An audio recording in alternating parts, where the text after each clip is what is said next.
Morning stalking is a part of my daily routine that I've done hundreds of times. As usual, I, Kiritani Riku, loaded the styrofoam boxes onto a light truck and headed to restaurant Dojima. My relationship with this store, which spans 3 trucks, is an important bond that goes back to my grandfather's family. For me, it was like a belief. Just as I was about to leave as usual after finishing my delivery work, the owner of the store, Dojima Shinpei, called out to me. "I have something to talk to you about in the damage room." I was led in with a strange feeling of unease, and he suddenly said, "Hey, isn't the meat you buy a little expensive lately? Can you choose between cutting it in half or terminating the contract?" Quote. With those words, something inside me quietly clicked. I wondered if trust could be trampled on so easily. My name is Kiritani Riku. I run a small meat shop called Kiritani Meat Shop in this town. This shop, which has been in business since my grandfather's family, is celebrating its 70th anniversary this year. It all started when my grandfather, Kiritani Seichi, started it shortly after the war. Back then, there was a shortage of goods and food. My young grandfather apparently went hungry every day, not even having enough to eat. In the midst of all this, the one who reached out to him was Dojima Dao-san, the founder of the newly opened restaurant Dojima and the grandfather of the current owner, Dojima Shinpei. Apparently, he generously shared his restaurant's food with my grandfather, thinking that the young people were starving.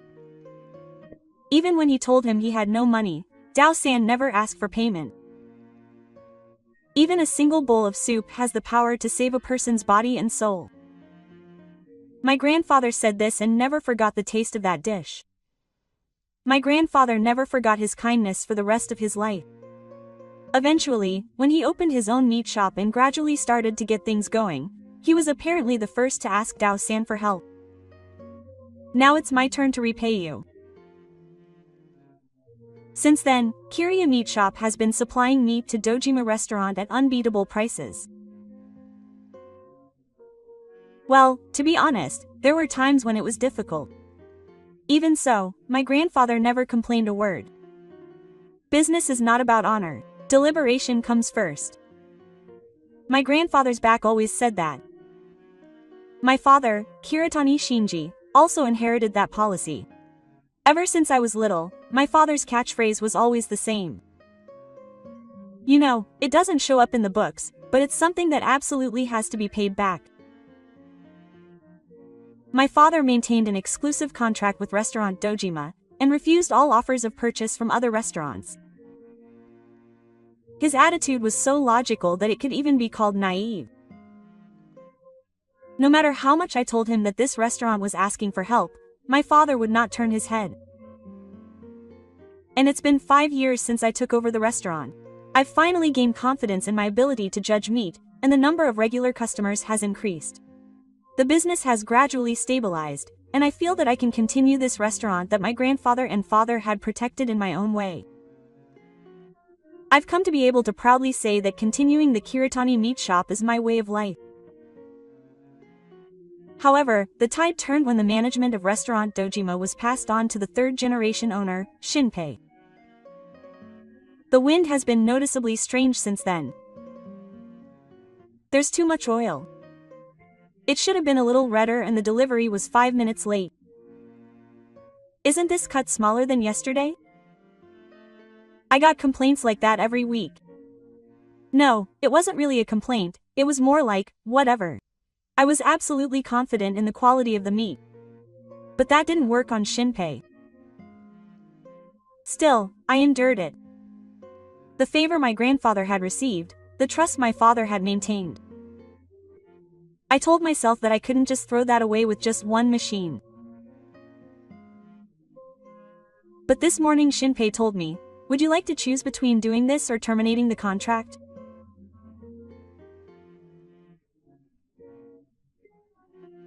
Those words were the beginning of everything. It was right after I finished delivering the morning's delivery. As I was about to hand over the receipt, Shinpei called out to me with a serious expression on his face. "I have something to talk to you about in the damage room." I thought it was unusual, but I nodded silently and followed him. The moment I closed the door to the outer room, Shinpei leaned back in his chair, crossed his legs, and looked down at me. You know, otaku meat has been expensive lately, right? Huh? No, there's no deep meaning to it, but I actually got a quote from another company last week. I was just curious, you know? From another company? Yeah. And when I did, the meat was pretty good, but the price was completely different, and the purchase price was about half of ours. Maybe otaku meat is just a little more expensive. We have a long-standing contract with Atosha, and we provide it at a price with zero profit. In fact, sometimes we even end up in the red. So, those losses in ongi have nothing to do with me. That's what they do. Shinpei continued with a faint smile. Besides, there aren't many stores these days that purchase meat at such high prices. We're in business too. We focus on cost performance. We've had a long-standing relationship of trust with Atosha, so we're only able to make this contract. Don't talk about such annoying things like comparing prices based on quality and processing time. His tone of voice changed noticeably. Won't you choose? Can I get the same meat as before at half price? If that's not possible, the contract is over. Either one. It was as if I was being asked to choose an option for a lunchbox. It was as if Shinpei didn't care about my circumstances or what had happened up until now. Besides, there are plenty of other suppliers, so it's not a problem. There's no point in you acting all high and mighty now. You can get meat anywhere. It wasn't a deal. It was just an order. Make up your mind, already. I took a deep breath. My hands clenched into fists were shaking slightly. I'd been through so many unreasonable things in the past. The days when I was picked on for the quality of the meat, the mornings when I was yelled at for being on time for delivery, but I had endured it all because I had my family's back.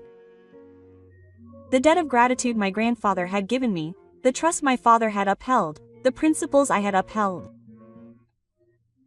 I couldn't break those here. Well then, the contract will be over. Huh? No. Are you serious? Yes. Deliveries from now on will end today. You're the one who's going to cut it off. I don't care if you cry to me later. I understand. With that, I left the waiting room. The moment I closed the door, I thought I heard the sound of a divine soldier's strike in the distance. But I didn't look back. I believed that it was the right decision. After leaving the outer room, I went straight back to the truck. My hands were shaking slightly as I started the engine, but strangely, I had no regrets. I felt more strongly that I had finally made the decision. As soon as I got home, I opened my ledger and suddenly took out several business cards. They were business cards from restaurants that had asked me to supply them in the past. There were famous restaurants in the city, a French restaurant with a good reputation in the local area, and a famous Japanese restaurant. There was no reason to be tied down anymore. I picked up the phone and politely contacted each of them one by one. This is Kiria from Kiria Fresh Meat Shop. Regarding the matter you contacted me about before, our exclusive contract with Restaurant Dojima has just ended. If there is still a chance we could work together, would you like to talk to us again? The response was beyond my expectations. Of course, I had been waiting for it. We can finally talk. We'd like to sell it at all of our stores, is that possible? Every voice on the phone was positive and enthusiastic. Some of them were able to make an appointment on the same day, and some even received the contract via email that same day. It was especially significant that we were able to secure a contract with a popular restaurant chain in Tokyo and Osaka. The news that all of our stores would be using carefully selected Japanese beef from Kiria Meat Shop quickly spread the word on social media. The meat here is seriously delicious. It's tender and the oil is sweet. People even remembered the name and went back to Kirya Meat Shop. Once that post went viral, it became so popular that our business partners' stores couldn't get reservations. And that wave definitely reached my store, which was the source of the meat. The number of customers increased, inquiries continued to come in, and sales continued to rise. Word started spreading in the local shopping district that the meat there was amazing, and we started getting calls from restaurants we had never done business with before. But at the same time, Restaurant Dojima was changing visibly. Apparently, after cutting off the contract with me, Shinpei started buying large quantities of cheap meat from other suppliers. However, the meat was worth the price. When cooked, the gamey taste remained, the oil was heavy, and the meat was hard to eat. There was no depth to the flavor, and the whole dish seemed sloppy. The first person to notice something strange was a gourmet influencer who had previously praised Dojima. In a visit report, he wrote, "The taste has clearly deteriorated. It used to be more delicate, but now it's bland and sloppy. The smell of the meat is also bothersome, and above all, there's no love in the food." The reviews spread quickly, and comments began to appear on social media saying things like, "The taste has changed, I'm disappointed, I'll never go there again." Quote. And then things accelerated at a rapid pace.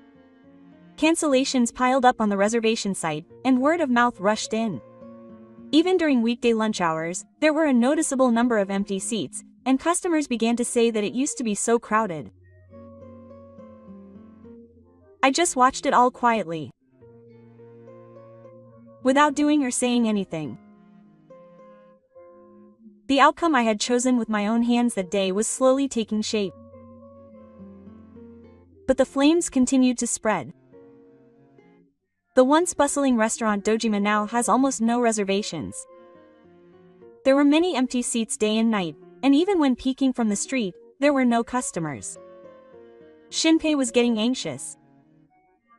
He called several suppliers and visited them in person, begging them to make more meat. But the answers he got were all the same.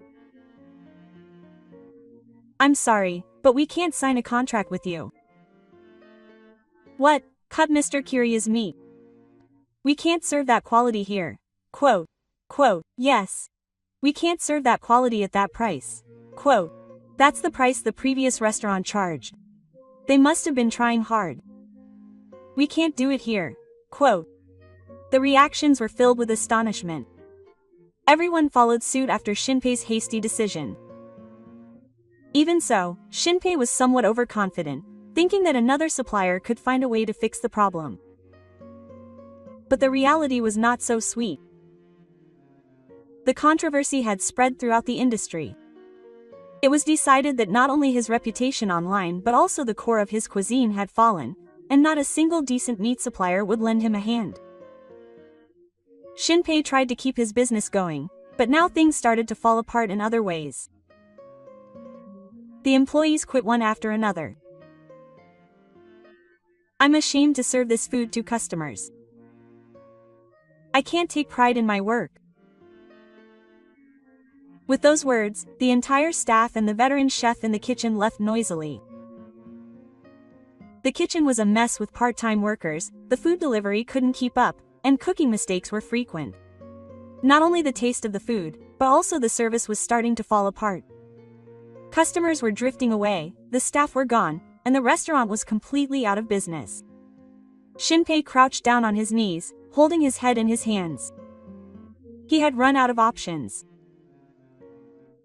At that moment, the meat suddenly came to his mind. It was fragrant, tender, and had a perfect balance of oil and redness. Wasn't it all that meat that had made the restaurant famous, created its reputation, and attracted customers? Could it really be that it was really priced at a loss? He slowly raised his head and picked up the smartphone in his hand. He opened his contacts, and where his finger stopped was Kiritani Riku's name. After hesitating for a while, Shinpei pressed the call button. The call rang, and a few seconds later the line was connected. "Hey, Katani-san." A dry voice echoed through the air. "I really should buy your meat again." I was silent for a while. The man who had once been a king now bowed his head in a worn-out voice. "What do you want?" "No, I want to go back to the way I bought it before. Your meat was the best after all. My current store is in a mess, and customers and staff are leaving. So please, I'm begging you. I'm sorry, but I can't renew your contract." "No, wait. The problem is the price, right? I'll pay double. No, even triple. I'm genuinely sorry about this. Please give me another chance. The store can't survive without that meat." I was silent for a while, then slowly exhaled and carefully chose my words as I spoke. "Shinpei-san, the meat I used to offer you was actually 1/6 of the fair price. Well, if you add all the processes of carcass management, preservation, processing and delivery, it's something that can't possibly be offered at the normal wholesale price. But the reason I still came was because of the promise I made between Sendai and my software. For me, it wasn't about the numbers, it was about deliberation. I've always thought that it's not something that can be dismissed just because of short-term virtue." I could feel Shinpei's breath catching on the other end of the phone. "It's not a matter of raising the price. 6 times is just the market rate. In fact, now several restaurants have come to understand and are signing contracts at the official price." "6 times, he said in a faint voice. "I can't pay that much now." His lament sounded like he wanted to escape from reality. "Shinpei-san, I sell meat, but I don't want to sell it at the risk of damaging my reputation. No matter how much I'm pressured, I can't entrust my meat to someone I don't trust." After staying overnight, Shinpei pressed him. "But you're in trouble too. If we go back to the way things were before, we'll distance ourselves from each other. Our customers might come back again. Don't you think it's okay to start over now?" I had already come to a conclusion. But I wanted to see how much Shinpei would take it. "Help me. Seriously, no one is going to cooperate anymore. Even the staff are quitting. The hall and the kitchen staff can't function properly. The store will go bankrupt if things continue like this." There was a sense of reliance on others in the voice of Gau's plea. "I can't fix what I've destroyed, but someone should be able to do something about it." That past was oozing into the bridge of his words. I took a slow breath and said, "From now on, I will only be honest with those who I can cherish. My relationship with Shinpei is over." "It's not over, it's a relationship that started with Grandpa's machine. How much do you think I'm suffering?" His screams were a mixture of his former arrogance and his current weakness. It sounded hopelessly pathetic. I wasn't joking around from the beginning either. But, you know, even with sales and costs and things like that filling my head, it wasn't even an excuse. Without taking responsibility or apologizing, all he said was words trying to justify himself. "Do you remember what you threw away with that head full of stuff? Meat is expensive. You can buy it elsewhere. You said that, didn't you? You were the one who laughed and threw away all the gratitude, the relationship, the quality, everything." After saying that quietly, I closed my eyes as if to look away from Juki. After a short silence, Shinpei's voice trembled again. "I want everything back. To the proper relationship we had back then, when Grandpa was here. Relationships can only be realized when there is trust. Words can't bring it back. Please. It was my fault. I'm reflecting on it. It's like I'm reflecting on it and trying to start over.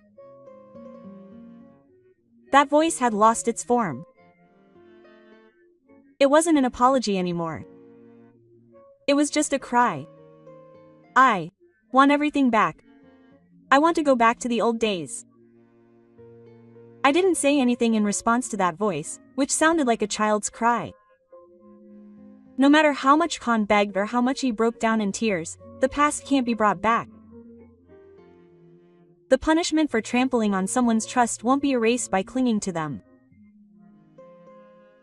I slowly removed the smartphone from my ear. I stared at the screen in my hand for a while, but then silently slid my finger across it. The message "call ended" appeared on the screen calmly. The air in the room went silent as if a gust of air had erupted. Enveloped in that silence, I muttered softly, "There's no obligation to repay the past to someone who has forgotten their gratitude." With that, I turned the smartphone over and placed it on the desk. There was no longer any reason to return, no reason to listen to it. After that, Restaurant Dojima held on for only 3 months. The customers didn't return, the staff couldn't be replaced, the food and service fell apart, and in the end, the shutters quietly came down. All that remained of the once thriving store was the pride visible through the foggy glass.